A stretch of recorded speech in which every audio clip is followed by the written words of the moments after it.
One of the spin-offs of the Springboks winning the Rugby World Cup in 2023 is that club rugby in the country is booming.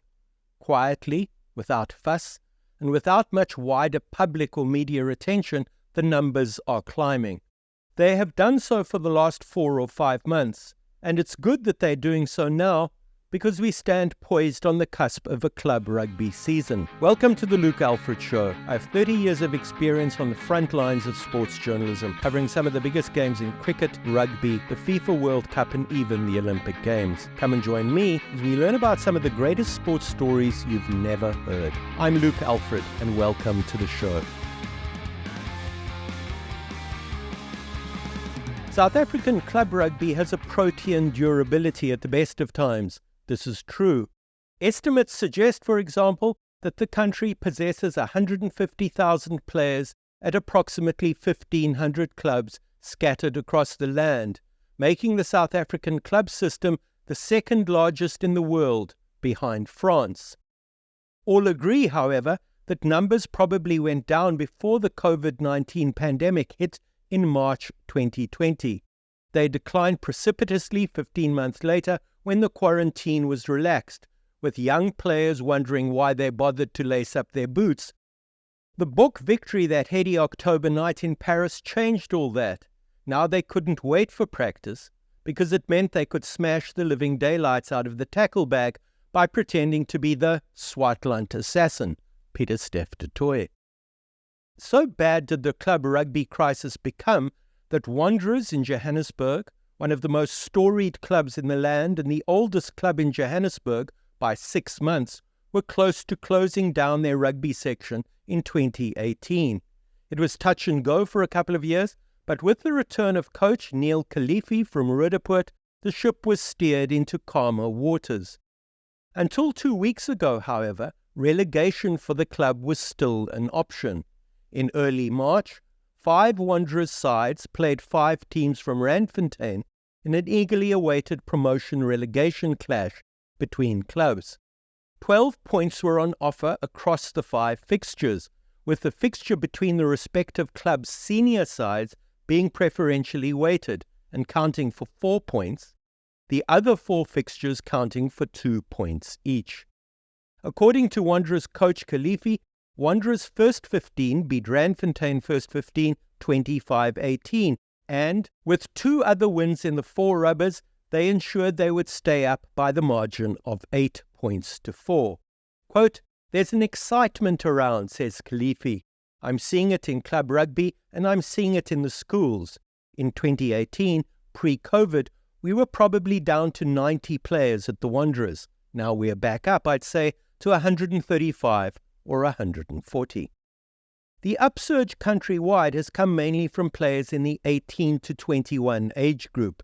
They are keen to find their inner Cheslin or Sia, keen to unleash the goose step, and keen to barrel downfield a la Jesse Creel. These young first-timers or returnees to club rugby aren't entirely sure what they can and cannot do. They still harbour the dream. Whether it's a vague dream or a dream in sharp relief, they're hoping to catch the eye of someone other than their mates and progress into the garden of the elect, where they will walk proud and tall. Brad Geimer, the chairman of Pirates Sports Club in Greenside, Johannesburg, talks unabashedly of, quote, unbelievable numbers. He attributes these solely to the inspiration provided by the Springboks' 1-point World Cup final victory over the All Blacks, as well as the long-running saga that saw the Boks scrape through the knockouts in 3 consecutive matches by a single point last year. 2,500 fans packed into Pirates that giddy final evening, which made it both a festive occasion and a fine night for the bar.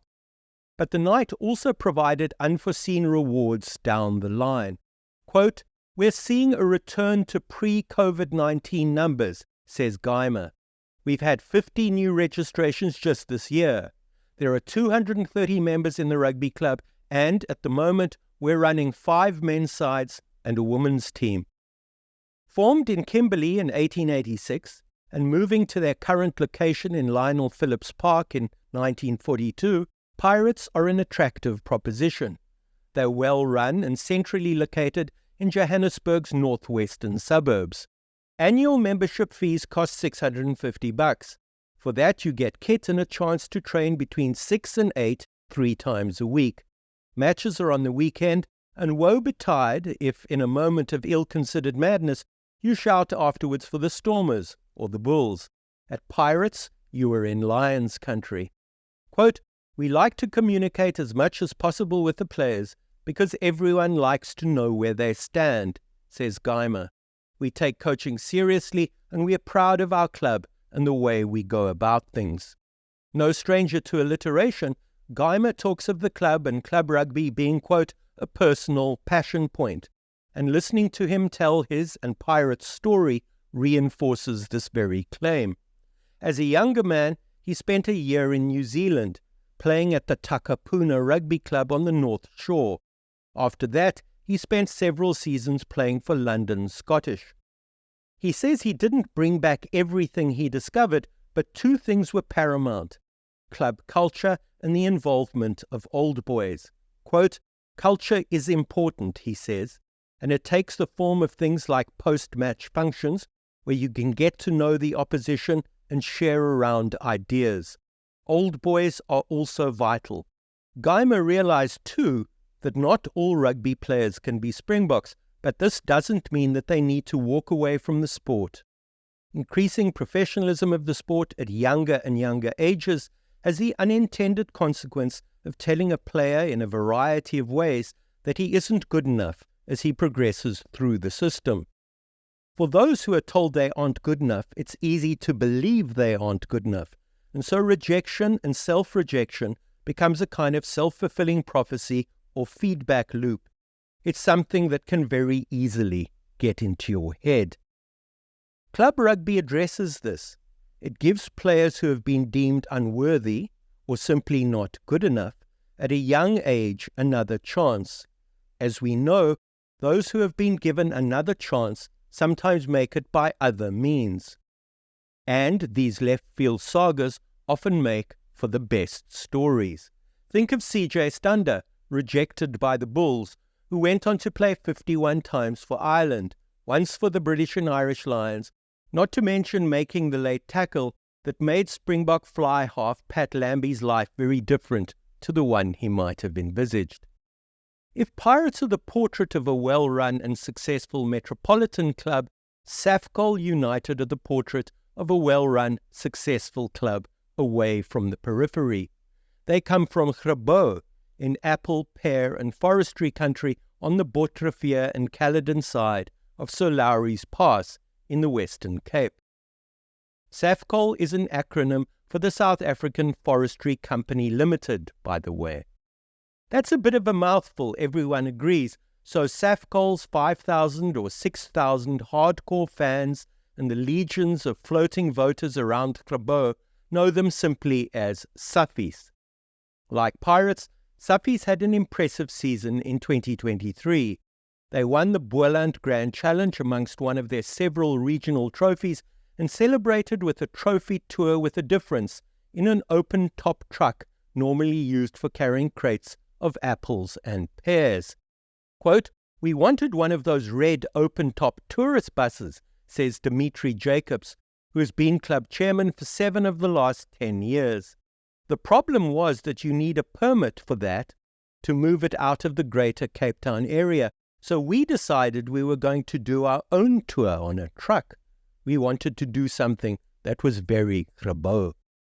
Jacobs tells the story of a group of old-time forestry workers, or bosbouers in Afrikaans, sitting around waiting for their food to cook in a potjie, a 3-legged cast iron pot excellent for slow-cooking stews, widely used in South Africa. As they were waiting, shooting the breeze, a child walked past. He still bore the scars of a knife attack.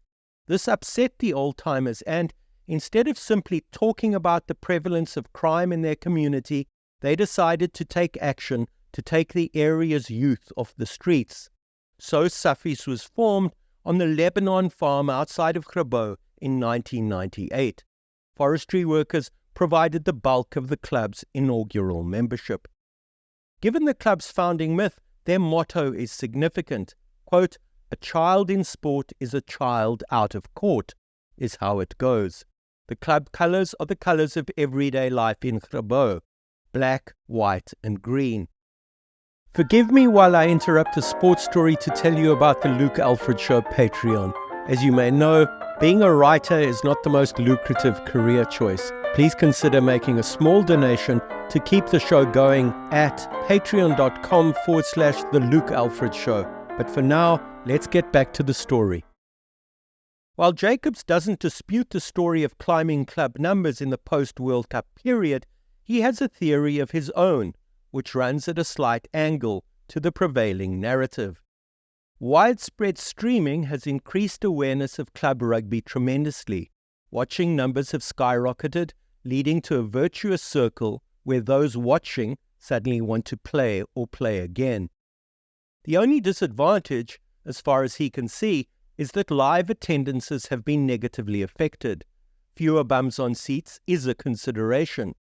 Suffies can make 50,000 rand from gate takings at home games. If that happens, it has a knock-on effect through the club ecosystem. Conversely, if attendances are down, it means that money flowing through the club slows to a trickle. Given that Suffies are in Rugby and unemployment in the area is high, with forestry work declining and fruit export compromised by load shedding and Transnet inefficiencies, the bottom line is always there or thereabouts. While money might be in short supply, will and pride are not. Jacobs tells me that the club hired 12 buses to take supporters from Rugby to Saldanha on the west coast for a tournament last Easter. The club's 120 players have done the community proud and, in turn, they support them in numbers wherever they play. Although streaming has taken off in the Boland in the last few years, it is still in its infancy. Those advertisers who associate themselves with the 3 or 4 streaming companies tend to be happy with the mileage, while those who advertise with Suffies are thrilled with the exposure that comes about via streaming. The streamers themselves charge a nominal subscription fee, so they are happy too. Television coverage is in short supply, whether this is on free-to-air, SABC or satellite, like SuperSport, so beaming the product to a wider constituency is a win-win for everyone, at least on the face of it. Whether free-to-air or satellite, South African TV stations have certainly been neglectful of club rugby to the point of disrespect in the last 5 years. The absence of the Gold Cup, the only national club tournament of any significance, didn't help matters because it wasn't played at all between March 2020 and September 2023. Finally, in September and October, after a period of 3.5 years, SA Rugby put on an abbreviated and slightly apologetic tournament that ran for 5 weeks. It was won by the Naka Bulls, a rebranded Oostlikkers from Pretoria, in other words, who beat Durban's College Rovers in the final. SuperSport only televised the final, not the entire competition, and that was on a back channel, with the broadcast being marred by so-called technical problems and starting 30 minutes after kickoff. To add insult to injury, SuperSport missed the ceremony in which the trophy was awarded, because they cut away to adverts. As far as streaming is concerned, no guidelines exist as to who owns what. Boland Rugby have appointed a task team, of which Jacobs is a part, to look into the commercialization of streaming. For the time being, streamers can't charge users for a subscription, although Boland Rugby are allowing streaming to go ahead. Without saying what they are, Jacobs says he's proposed 2 models to the task team. One of them presumably involves a model in which the union, the clubs, and the streamers all get a slice of the pie. There is, however, a third way. Boland Rugby haven't exactly been proactive in cottoning on to the vast commercial opportunities of live streaming.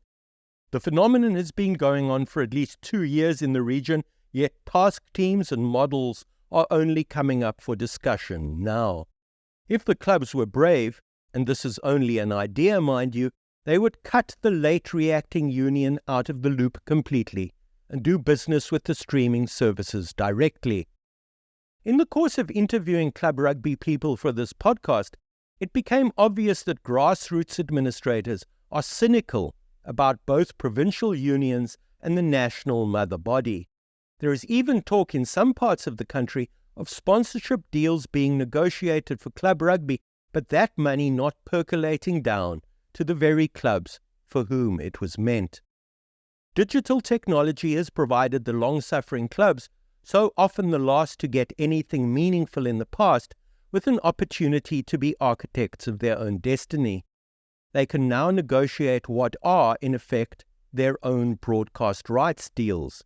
Their unions will respond by banning them. But if a group of strong clubs form a breakaway, there is very little that a union can compel them to do to bring them back into the fold. Private streaming deals with selected high-quality service providers have the additional advantage of disintermediating the television stations. The broadcast of club rugby has been neglected contractually by both SuperSport and SA Rugby, which means that the clubs are free, if brave enough, to do as they please. Could the rise of digital and the general hutful attitude to administrators drive club rugby in the coming years in a completely different direction? Dwayne Heath, who was the architect of both the Community and the Gold Cup when employed by SA Rugby, certainly thinks so.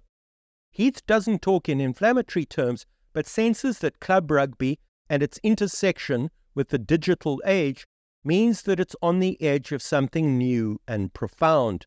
Quote, "After years of being satisfied with crumbs, the clubs are rediscovering their power," he says.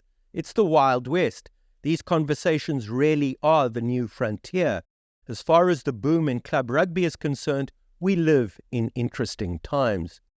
He adds the corrective that the club's views seldom see further than the provincial boundary. A national perspective is rare. The question is how to harness the 150,000 club rugby players and the 1,500 clubs around the country in such a way that they use digital technology to enhance their product and make some money for themselves. They need it, and need it badly, because their provincial stipends are nothing more than a pittance. Welland would appear to hold the key because they are the cradle of rugby playing in the land. With 216 clubs across the province, and that's the official count, they have the most rugby playing clubs in the country, in a geographical area that has needed to be subdivided into 6 because it's so large. It extends from Citrusdal in the north to Bredasdorp in the east, Saldanha in the west to Hermanus in the south. That's a big sweep of the country, so perhaps it's not surprising to hear Heath say that if the Boland were a country, it would be the 9th largest country in terms of rugby playing numbers in the world. That's a great deal of rugby, a great deal of interest, and a great deal of commercial opportunity. And this from a province that gave us the slick Errol Tobias in the 1980s to the astonishingly brave, quick-stepping Kurt Lee Arendse of today. Up above this debate, at the top of the rugby pyramid, we are witness at the moment to a deal we hear about but know no details of. The equity deal that will see private offshore investors soon own a stake in South African rugby. For all the cloak and dagger secrecy, now is surely the time to attract investors. The Springboks are World Cup champions twice over. In the next World Cup, they might be knocked out in the quarterfinals. At that point, they are going to look a great deal less attractive as an investment proposition. There are murmurings at the bottom of the system too, where the clubs have become increasingly jaundiced about the administrators meant to serve them. Take but one example. I mentioned earlier in this podcast about a crucial promotion-relegation contest between Wanderers and Randfontein in Gauteng, featuring 5 teams from each club, won by Wanderers at the beginning of the month. But after all the sound and fury, Randfontein were deemed too good to stay down, although they lost to Wanderers, who were fighting to stay up. Randfontein, it was decided, would also be promoted. Talk about 2 bites of the cherry.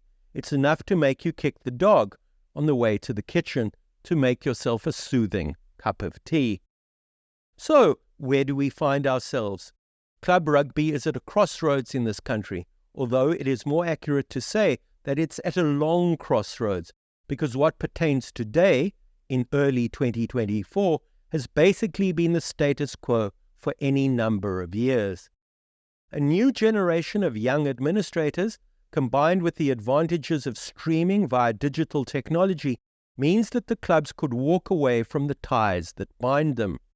South African society is historically slow to see revolution as an option. This is true. But perhaps someone with savvy, dynamism, and the drive will take a punt, to use a rugby metaphor, on club rugby and the commercial opportunities that lie therein. For his part, he thinks that the Community Cup and the Gold Cup never really had the institutional support it deserved, although he has only praise for outgoing SA Rugby Chief Executive Yuri Roux, who was quick to jump at the Community Cup idea. Quote, "In 2017, we had matches starting at the same time in Windhoek, Harare, and various places across South Africa," Heath says. "It was almost like an international tournament. The Zimbabwe players couldn't get enough of it. They loved coming down to Cape Town. We had traction, but no real support." The new generation of club administrators appear irritable with the endless hand-wringing and compromise that seems to characterize day-to-day sports politics in contemporary South Africa. They sense change is in the air, but aren't quite sure how best to approach this in a country that is too large to sit easily in the mind. In the meantime, club rugby grows, and that's no bad thing. After all, how cynical can one be of a system that has a Malmesbury-based club in the Boland called Never Despair? Once upon a time, not too long ago, club rugby did seem to despair collectively. This is the case no longer.